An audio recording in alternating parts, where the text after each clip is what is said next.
to Raising Happy and Thriving Gifted Kids, a daily podcast where you get relatable stories, interesting lessons, and practical tips to help your kids thrive and be happy while enjoying your own life even more. So, one of the challenges I've always had is that I always was a C student, but in retrospect, I wasn't actually a C student. Because the 7 challenges is mainly an autobiographical work of the challenges that I ran into, but I've seen them in tens of thousands of kids, thousands of parents have shared it with me. I've worked with thousands of teachers and see it come back again and again. And the thing is, I wasn't a C student, I was an A student in understanding, and I was a D student in memorization. And for true learning, you need both. Let me kind of step back and explain that for a little bit. In the process of learning and learning to apply new things, we go out into the world and we encounter things.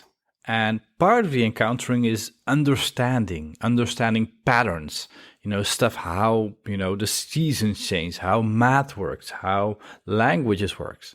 And by understanding that, we build kind of like pattern recognition, we build understanding, we build the ability to predict, the future. So that's one area of learning. And the other is simple memorization, putting facts into our head. Because by having a huge amount of data available, you can actually, give very smart answers to stuff that you already know. One of the classical examples of this is tables of multiplication. I don't know about your kids, but I see a lot of gifted kids struggle there. And the reason they struggle is that they try to solve it by understanding. And that's easy enough when you learn like the multiplication tables of 1 and 2 and 3, 3 times 3, simply 3 plus 3 plus 3. And that I can kind of like do in my head. But once I get to 9 times 9, it takes me ages to calculate that. So a strategy that worked in a short time, using my understanding ability to solve multiplication tables, is not, it will not settle for the long term, simply because it takes too much time and you make too many mistakes. And this is what I see again and again in gifted kids. And it's not that they're unable to memorize, but they are only able to memorize naturally. They're only able to memorize things that come by themselves.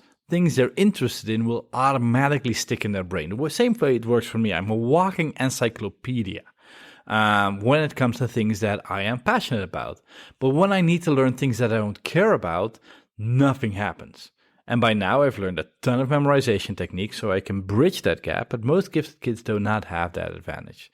So what happens in tests is every question that is appealing to their level of understanding, read this text and think something about it, or put A and B together, they do brilliant. But when they're just asked, give me the definition of A or B, or use all the knowledge you have about subject A, B, and C and draw a conclusion from that, that's where they struggle. And the challenge in that many tests in school test both understanding and memorization simultaneously. So if you're really good in one of those, the average score will still be a C or a B and probably you will pass with them.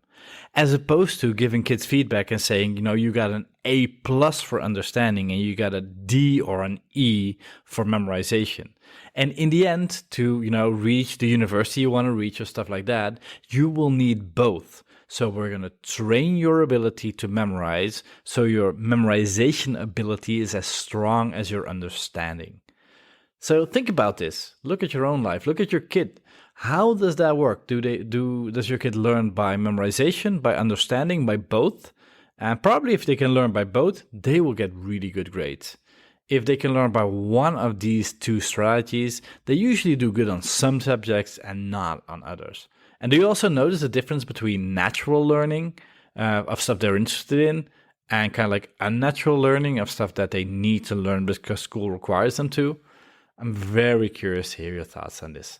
So if you're really interested in the smartparenting-secrets.com website, you will find more training, and we also go a little bit deeper into, for instance, memorization techniques. So do feel free to come by there and get additional training on this subject. If you liked this episode of Raising Happy and Thriving Kids, Don't forget to subscribe to the podcast in your favorite podcast software. And if you want to dive deeply into all the things you can do to help your kids thrive, be happier while making your own life more enjoyable, go to smartparentingsecrets.com, where you can get free additional training. Hope you enjoyed this episode, and as always, bring out the best in yourself and each other.